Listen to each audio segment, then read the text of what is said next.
Bom, vamos falar aqui sobre a Serra do Curral. A Taquaril Mineração S.A. Tamisa foi formalmente notificada no último sábado do processo aberto pela Prefeitura de Belo Horizonte para barrar a mineração na Serra do Curral. Foram várias as tentativas da Justiça para encontrar algum representante da empresa, mas agora, finalmente, os representantes legais receberam, né, o mandado que informa da liminar pedida por Belo Horizonte, pela Prefeitura, para suspender a licença dada à companhia para se instalar na Serra para a exploração de minérios. A gente vai falar sobre esse assunto com o Geraldo Wilson Fernandes, professor titular de Ecologia na Universidade Federal de Minas Gerais e membro titular da Academia Brasileira de Ciências.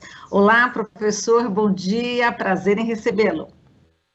Muito bom dia, Marilu, e a todos os espectadores.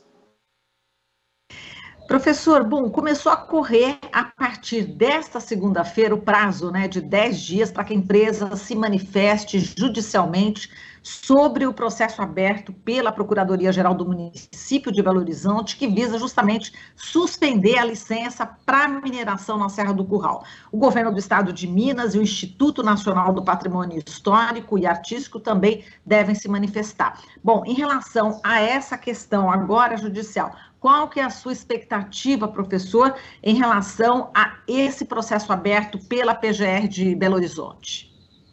Bom, a minha perspectiva e vontade é que essa licenciamento seja suspenso, tendo em vista a enorme importância que tem, né, essas montanhas, essa área, né, especialmente para o Belo Horizontino e, logicamente, também para todo brasileiro, né, tendo em vista que nosso passaporte não é de Belo Horizonte, ele é do Brasil inteiro. E Belo Horizonte é importante para nós brasileiros. E quais os riscos, professor, caso não se consiga deter, né, esse avanço dessa empresa para essa exploração de minérios, aí nesse ponto tão crucial, tão simbólico de Belo Horizonte? Exatamente, o que você menciona é muito importante, né? Essas montanhas que cercam Belo Horizonte deram nome à cidade, então elas têm que ser respeitadas. Mas elas têm que ser respeitadas também por suas inúmeras qualidades, né? Na ecologia, importantes para a ecologia e para o meio ambiente, né? Essas montanhas nutrem, na verdade, toda a cidade de Belo Horizonte, como também a bacia do São Francisco, né? Com água de qualidade, né? Então, essas nascentes que são encontradas aí são muito importantes para essa dinâmica. E a água é vital para o ser humano e para todo o resto, né, do planeta. Também nós temos também uma importância muito alta devido à sua fauna e flora bastante peculiares, com espécies de aves também que só habitam os topos de montanha. Já são montanhas muito antigas, com vários milhões de anos, erodidas, e embora essas aves estejam em baixas altitudes, elas, no passado muito distantes, habitaram áreas mais altas, e elas não têm mais para onde fugir. Então, tem importância inédita, singular, né, para a fauna e flora. Outro aspecto importante é que quando você rompe esse corredor, vamos dizer, um corredor ecológico de vegetação, né, onde essa fauna e flora podem se deslocar, né, nós temos problemas aí de conectividade. Então, o risco de extinção aumenta muito, e são muitas espécies de extinção que habitam o local. Nós não os vemos regularmente justamente porque já estão com suas populações bastante baixas, né? Como já dito também, tem essa questão toda simbólica sobre a importância da montanha para o Belo Horizontino. Ele é um patrimônio, então, de Minas Gerais e de Belo Horizonte. Também temos outros grandes problemas, desculpa até porque realmente é uma lista infindável de coisas. Nós temos a poeira que deve aumentar. Sim, Marilu, você iria dizer alguma coisa? Eu ia falar exatamente isso. Fique à vontade, professor. Queremos explorar aí os seus conhecimentos. Vamos compartilhá-los. Pois é. Na verdade, não são opiniões minhas. São milhares de anos de conhecimento se somarmos todos os pesquisadores que trabalham nessas montanhas. Então, não são apenas meus 30 anos de experiência, mas de milhares de anos, né? Então, temos o problema enorme da poeira que seria carreado para dentro das cidades. Não só Belo Horizonte. mas as cidades do entorno, que fazem parte da grande BH.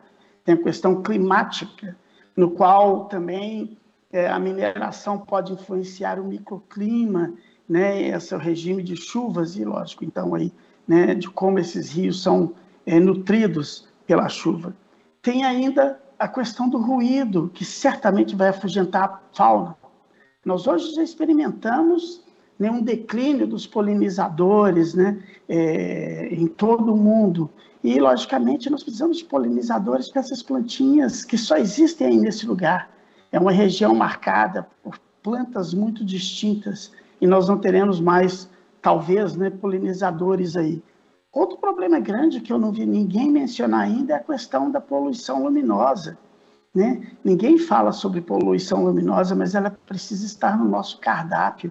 Nós temos aí, então, né, que essas máquinas, muitas vezes na mineração, trabalham em 3 turnos, incansavelmente minerando.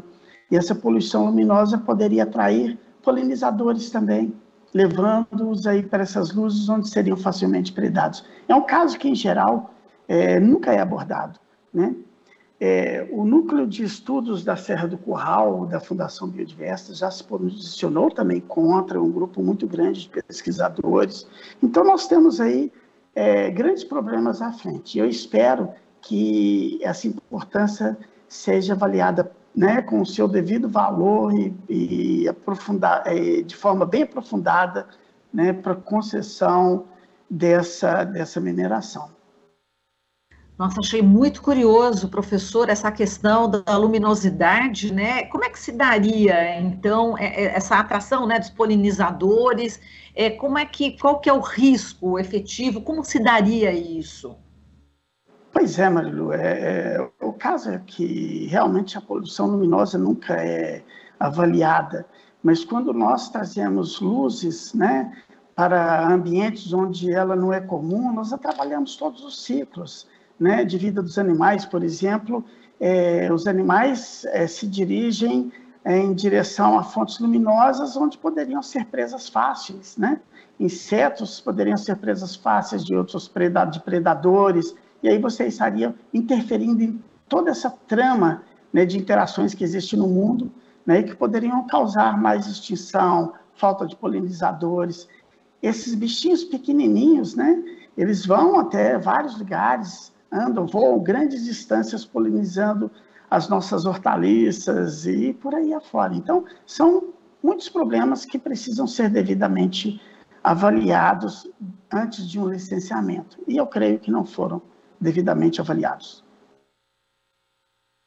Exato, e vamos mergulhar um pouquinho nessas espécies, né? Bom, fauna e flora, espécies em extinção. Quais espécies que o senhor poderia citar para a gente que correm muito risco caso essa mineração de fato seja consumada? Olha, existem inúmeras espécies, né, de mamíferos, como a onça-pintada, jabuatirica, gato do mato, que ainda perambulam pela região com números bastante baixos, devido a justamente essa fragmentação e destruição dos hábitats. E isso é comum nessa região, né, ao redor de Belo Horizonte, por causa dessa grande região de importância na mineração, que é o quadrilátero ferrífero. Além disso, nós temos muitas espécies de aves que habitam apenas os topos, muitas beija-flores endêmicas, quer dizer, só correm no lugar, também habitam este local. Isso sem contar os insetos. Geralmente nós temos uma visão muito ruim dos insetos, não só lembramos de transmissores de doença, ou de ratos, ou coisas assim, mas nem todos são transmissores de doença e a maior parte, a grande parte deles é benéfica ao homem. E esses insetos nós sabemos muito poucos sobre eles e eles cumprem funções vitais para a humanidade, como, por exemplo, a fertilidade dos solos, né?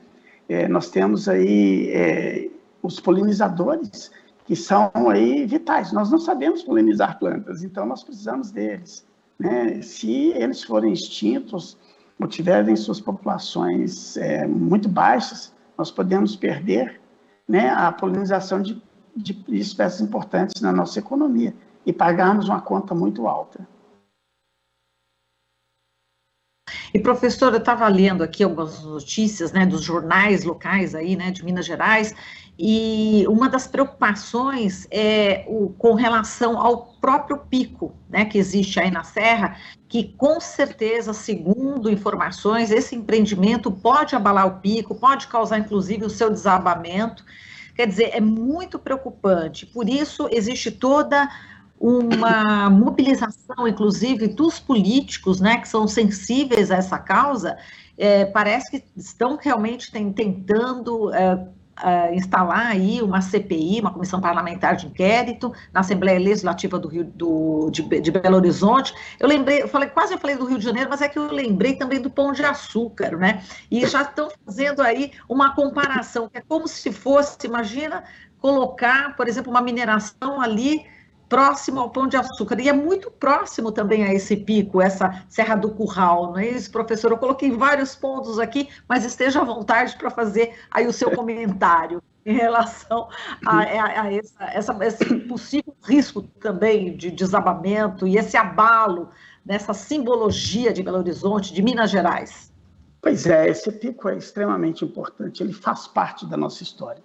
Eu também já estou até brincando que eu acho que nós vamos precisar mudar o nome de Belo Horizonte para alguma outra coisa, né? Porque se ficarmos sem as montanhas, mineiros sem montanha é um problema enorme, né? Então, realmente, eu acho que destruir essas montanhas é um crime, realmente, além de ser um crime ambiental mesmo, é um crime contra a nossa cultura.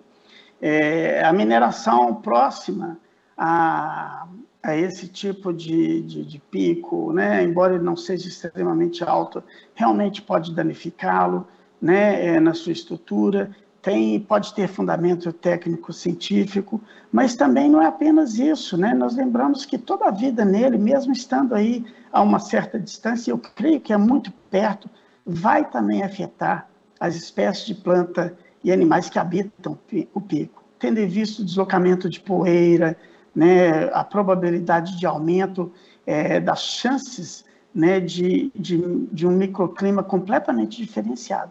Então, na verdade, nós vamos ter um pico zumbi se isso acontecer, que pode também desabar, certamente, né? Contudo, né, essa questão geológica, eu não sou geólogo, eu não poderia afirmar se iria ou não desabar, né? Mas realmente é muito próximo à mineração e eu creio que terá impacto, sim, em toda essa dinâmica, né? Essas montanhas, como eu disse, são montanhas muito antigas, embora nós tenhamos visto aqui, que nós estamos observando hoje, provavelmente é o esqueleto de montanhas que foram extremamente altas, talvez até altas quanto a Aconcagua, né? Que hoje são pequenas anãs, mas de grande importância da mesma forma. Então, essa atenção, ela precisa ser dada, estudos conclusivos realizados, né? E é esperado, pelo menos nós que estamos aqui trabalhando nesse ambiente, esperamos que essa decisão seja revertida em favor da população brasileira. Eu não diria de Minas Gerais ou de Belo Horizonte, como eu digo, porque nosso passaporte é brasileiro. Nos incomodaria muito ver um pão de açúcar no chão. Professor, você está falando constantemente, né, toda a sua fala em defesa da vida, né? A gente está falando aqui a defesa da vida. E eu gostaria que você falasse a respeito desse interesse econômico, né, da mineração e o posicionamento, enfim, das autoridades aí do governo do estado em apoiar esse tipo de ação que vai justamente contra a vida. E a gente está vivendo num momento bastante complicado, né, professor, aqui no Brasil, onde a vida parece que não tem nenhum valor, né? Queria que você fizesse um pouco essa reflexão em relação a esse negócio, né, da mineração, que também tem prejudicado demais o estado de Minas Gerais. A gente viu Brumadinho, né, a gente viu Mariana, e parece que realmente o estado, ele sofre com essa pressão do setor de mineração, né? Exatamente. Claro, Minas Gerais tem a mineração até no seu nome, né? Então, é uma atividade de extrema importância para o estado de Minas Gerais, importante para o Brasil, porque ela produz muito.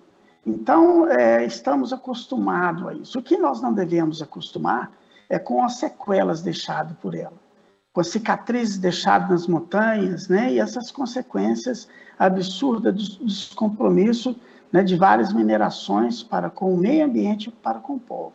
Então, essa é que é a questão. Nós realmente não temos como deixar de minerar, né, ou então nós iríamos voltar para a idade das cavernas. O que nós precisamos é de inteligência. Nós precisamos de uma mineração inteligente, que valoriza o meio ambiente, que valoriza a vida. Então, a questão do ambiente, a questão da sociodiversidade, toda precisa estar nessa equação dos custos. Então, nunca, né, isso é levado em conta da maneira como deveria. Então, a mineração, por outro lado, Marilu, ela precisa evoluir, né, rapidamente. O mundo todo está envolvido nesse sentido. Hoje, estamos trabalhando de forma que os produtos no futuro, né, advindos de exploração de recursos naturais, não só a mineração, né, como também da agricultura, eles precisam ter um selo de biodiversidade, né, precisam ter um selo que o meio ambiente não está sendo depredado, né, de forma insustentável, e que o povo que está ali produzindo esses bens também sejam capazes de ter uma vida digna. E o que nós vemos hoje, em muitos casos, né, é um descuido com isso, conduzindo a mais problemas ambientais, a mais pobreza. Então, não só a mineração, mas o governo também precisa mudar essa mentalidade. Esse governo, e até podemos voltar no passado e ver que os outros também não preocuparam com isso. Nós precisamos agora de novos governos mais inteligentes, que primam por isso. Bem, professor, o Ministério Público Federal recomendou que a Tamisa obtenha autorização do Instituto Brasileiro do Meio Ambiente, dos Recursos Naturais Renováveis, o IBAMA, antes de começar a intervir na vegetação da Serra do Curral. É importante esse posicionamento, né, do Ministério Público Federal fazendo essa recomendação, né, professor? É extremamente importante, Marilu, porque a Serra do Curral, como dito, ela é importante para os belo-horizontinos, mas tem uma importância muito grande que não foi ainda também falada, né, na mídia, e isso é relevante. E qual a importância é essa? Essa importância é, daqui a pouco, no futuro muito próximo, em modelagens, em trabalhos que vislumbram como será o nosso futuro em respeito ao meio ambiente, na região toda dessa Serra do Espinhaço, onde a Serra do Curral está contida, mostram claramente, em todas as modelagens, né, utilizando aí banco de dados da NASA, que essa região do quadrilátero ferrífero, por incrível que pareça, vai ser a região mais estável para que essa vegetação única do topo de morro do Brasil persista. É uma das vegetações mais diversas do planeta. Então, olha só que destino complexo. O lugar mais estável daqui a 50 anos é justamente o lugar onde mais mineramos. Então, se não prestarmos atenção agora, nós não teremos mais essa biodiversidade, né, tão falada do Brasil. E lembrando, a biodiversidade do Brasil não está na Amazônia apenas, ou na Mata Atlântica apenas. Ela está em todos os biomas do Brasil. Cada um contribui de sua forma. Nós não temos nessas montanhas aqueles entes de 60 metros de altura da floresta amazônica. Nós temos plantas minúsculas, pequenas, as pequenas carnívoras, mas que têm a mesma importância na produção de água, na produção de carbono, na captura de carbono, na produção de oxigênio. Cada um cumpre o seu papel. E por isso somos um país biodiverso. Mas à medida que matamos isso, matamos a chance disso o Brasil ficar mais pobre. É nessas montanhas, Marilu, só mais uma coisa, desculpa a fala tão longa, né? E é nessas montanhas que nós encontramos espécies de planta com alto poder, né, para curar doenças. Essas plantas nem foram investigadas. São plantas que produzem compostos químicos que podem estar aí nos ajudando a combater, né, o SARS-CoV-2, a leishmaniose, os vários tipos de câncer que cada vez mais acometem a população mundial. Então, nós estamos aí jogando fora, né, um potencial enorme ao destruir sem saber. Na verdade, nem é sem saber, porque hoje nós sabemos. Aí está uma fauna e flora espetacular, que de maneira muito burra nós estamos perdendo por falta de estratégia em longo prazo.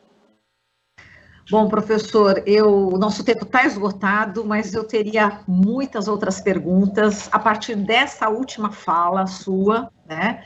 A gente precisa explorar ainda mais ainda esse tema, a gente precisa divulgar, né? Isso que você acabou de falar, que realmente ali é uma mata, né? Uma floresta realmente das mais fortes, né? Pelo que eu estou entendendo, das mais efetivas, né? Daqui a algum tempo, que elas permaneceriam. Então, a gente vai voltar. Eu gostaria muito, professor, que você voltasse aqui no nosso jornal para a gente continuar essa conversa, e certamente essa briga vai durar, porque tem CPI, né, que vai ser instalada, temos aí o manifesto de artistas, intelectuais também, né, Milton Nascimento, Ailton Krenak, enfim, todo mundo, Caetano Veloso, todo mundo nessa luta, como você diz, a importância para o Brasil, né, para o Brasil todo, não só para Minas Gerais. Então, eu espero contar com a sua participação em breve aqui, professor, para a gente continuar falando aqui da Serra do Curral, tá certo? Perfeito, Marilu, muito obrigado novamente. Olha, realmente, nós da ciência produzimos ciência, e nós precisamos de vocês todos, da Rádio Brasil Atual, de todos, para poder comunicar essa ciência. Sem essa comunicação, não teremos sucesso. Então, estou muito feliz pelo convite e às suas ordens. Muitíssimo obrigada. Nós que estamos muito felizes. Professor, um forte abraço e até uma próxima oportunidade. Muito obrigado. Bom dia. Até mais. Bom dia. Falamos aqui com o Geraldo Wilson Fernandes, professor titular de Ecologia na Universidade Federal de Minas Gerais e membro titular da Academia Brasileira de Ciências. Aqui você ouve as notícias que os outros não dão. Jornal Brasil Atual.